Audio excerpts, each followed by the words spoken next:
guys, so today I am going to be doing a pretty big book haul. I think I have over 20 books, like 21 or so. And yeah, let's just get started. First up, I got two of the Barnes & Noble leather-bound classics. The first one I got is Tarzan of the Apes. This is absolutely beautiful. I actually got confused. I thought this was the Jungle Book for a while, but no, it's Tarzan. So this is what the cover looks like. There's the spine, which is absolutely gorgeous and what first originally drew me to this book. And then that's what the back looks like, and the end pages just look like that. I actually didn't know that Tarzan was a book. For some reason I just thought that Disney invented everything, even though they really didn't invent any of their stories. But yeah, I think this is such a beautiful book, and it has the gold pages. And then the other one that I got was Fairy Tales from Around the World, which is a collection by Andrew Lang. This is what the cover looks like, and then the side, which again is what really drew me to this book, and then the back.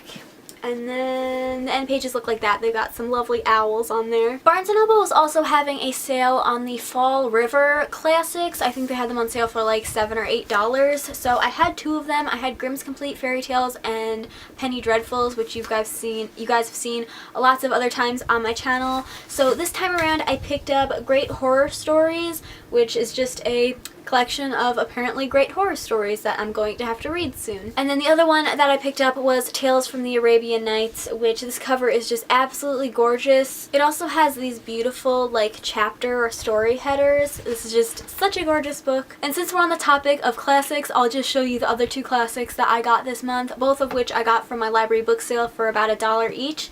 So we have Little Women by Louisa May Alcott. This is a beautiful edition. That's what the spine looks like. It's like a one of those wraparound covers, and it has blue pages. It's in pretty good condition, although I'm not really sure what that stain is up there, but yeah, it's a really beautiful edition.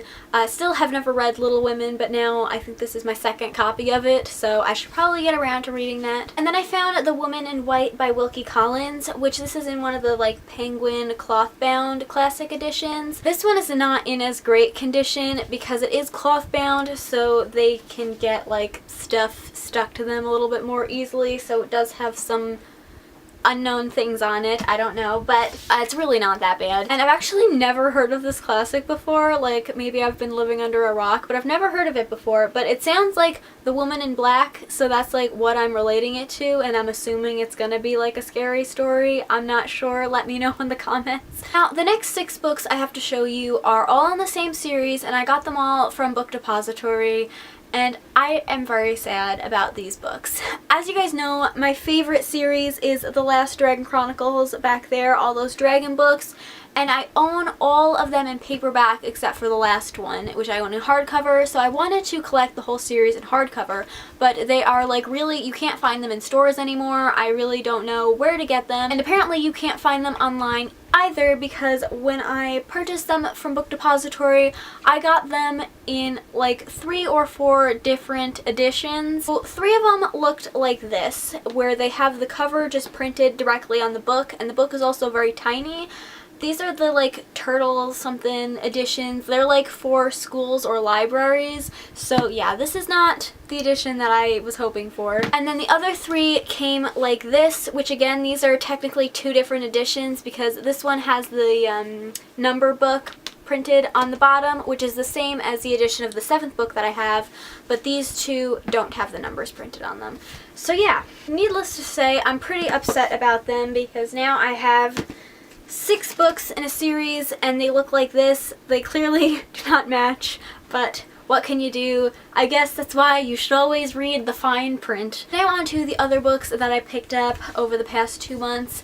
This first one I already own and read, but I felt bad with it sitting there at my library book sale for $1, so I bought it again, and that is The Princess Diarist by Carrie Fisher. I bought a copy of this book from Book Depository, read it, absolutely loved it, and when I saw this one sitting there at my library book sale, I just felt bad and had to buy it again. But I'm actually kind of happy that I bought a second copy of it, because then I can lend it out to other people while still having like my own copy. Then I picked up Fallen and Torment by Lauren K. Kate. This is the first and second book in the Fallen series. I own the third book in the series in hardcover, so now I have them in different editions, but now I have the second two. They were on sale for like, or not on sale, but the library had them for sale for $1. I believe this is like a paranormal romance about a girl who falls in love with this boy, but he turns out to be a fallen angel. I haven't heard the greatest things about it, but it sounds a lot like Twilight, which I've kind of been craving that nostalgic kind of feeling, so I would like to pick these up sometime soon. Next we have The Eterna Files by Leanna Renee Hyber. I don't know if I said her name correctly, sorry about that. I actually found this at the Dollar Tree for $1. I've never heard of this book before, but it looked interesting when I was just looking through the books there, so I thought I'd pick it up for only $1, why not? From what I gather, you guys know I'm not a big like synopsis person, but I'm pretty sure this is like a historical fiction, paranormal kind of book. I want to say it's about like these ghost or demon kind of hunters, but in a historical fiction setting, something like that. I'm not really sure. The next book I also found at my library book sale, and that's A Monster Calls by Patrick Ness. I've heard amazing things about this book, so I found it at the library, so I figured I'd pick it up. It wasn't until I got home that I realized that this book didn't have illustrations in it, so I ran a poll on Twitter and asked you guys if I should read the book with illustrations in it or if I should just read the copy that I bought, and the majority of people said to read it with illustrations, but also a lot of people said you could read it without, so do leave me a comment down below and let me know whether you think I should read the edition with illustrations in or if I should just read this copy, because I do want to get the full effect of the story because I know it's quite an emotional one, so yeah. And then the last book that I have here was actually a birthday present from my friend Hannah over at A Cup of Wonderland, and she got me The Loneliest Girl in the Universe by Lauren James. From what I gather, this is like a sci-fi story about a girl who's all alone in this spaceship. It kind of sounds a little bit like Cress's storyline from the Lunar Chronicles, which I loved Cress, so I mean, I shouldn't really relate that to this because obviously it's different, but I think there is some kind of love story in it where she's writing messages to this boy, but they take a really long time for the messages to like be sent. I think that it was something along the lines of what I read online. I'm not really sure. Again, never trust my word when I tell you a synopsis. Like, I have no idea. So those were all of the books that I got since my last book haul that I did. Leave me a comment down below and let me know if you've read any of these books and which ones you think I should get to first. And yeah, that's all for this video. I hope you guys enjoyed it. If you did, please give it a thumbs up and subscribe if you haven't already, and I'll see you in my next one. Bye! 6 that I got this month, both 3 that were in these like library, they're like all upside down, don't even know what I'm doing.